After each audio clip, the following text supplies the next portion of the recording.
DT4, whole different action. A little more aggressive wobble. It's a real subtle rattle, but it's got like a nice deeper tone.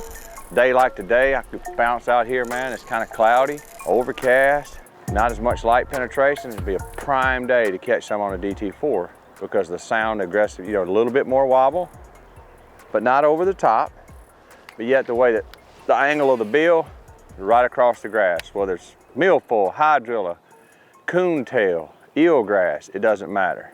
It's working right off the main river. Some still little clumps of eelgrass right here easing into a real short spawning pocket.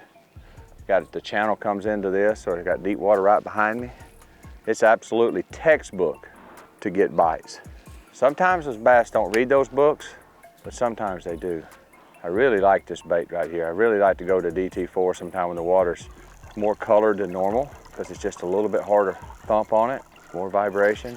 Fish can really relate to it, find it. There he is. Not a big one, but it's a bite, man. There's nothing like cranking the tops of grass and them just clobbering it. I mean, just wow. Kinda got both hooks, man. Just. If you want to ask me if you're going to say, hey, Gerald, I want to go to the lake.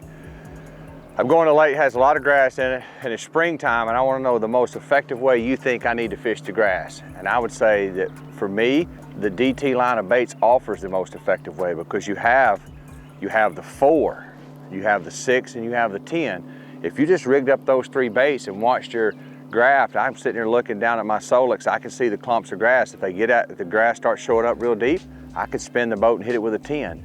If the grass is 5 to 6 foot, I can hit it with a 6. If it gets 3 to 4 foot, I hit it with a 4. So the DT series baits, to me, is the most effective way from 2 foot to 10 foot just with those 3 baits to really cover the grass and try to trigger strikes.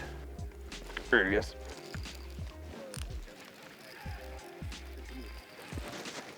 It's the second one. He ain't a big one though. Hang on. It's the second one that's hit it right there though. And I think one was under him. DT4 is just barely ticking. I mean, I was just barely, you see the graft. See how tall the grass is. It's just right at the 5 foot mark. And there's just a couple of high pieces and I'm just barely touching it. And I had one hit it, I threw back in there and the little one got it. Right there on the edge of the river where the channel swings in. It makes a little ditch. There he is. Holy moly. It's the second one I had hit it right there too. Yeah, it's a little better right here. Nope, ain't bad. DT4, I mean, to me, it's the ultimate way to skim the top of the grass and stay in the zone. I mean, you can work each height of grass at Guntersville. I mean, I'm going from 2 foot, 4 foot, 6 foot, 2 foot, 4 foot, 6 foot. I'm right on the edge of the channel. I got the grass poking up. I'm going between rods. To me, if you want to cover it from top to bottom and be thorough in a grass bed, tie on a DT4. It's a 12-pound line right here. It's a 7 foot medium rod.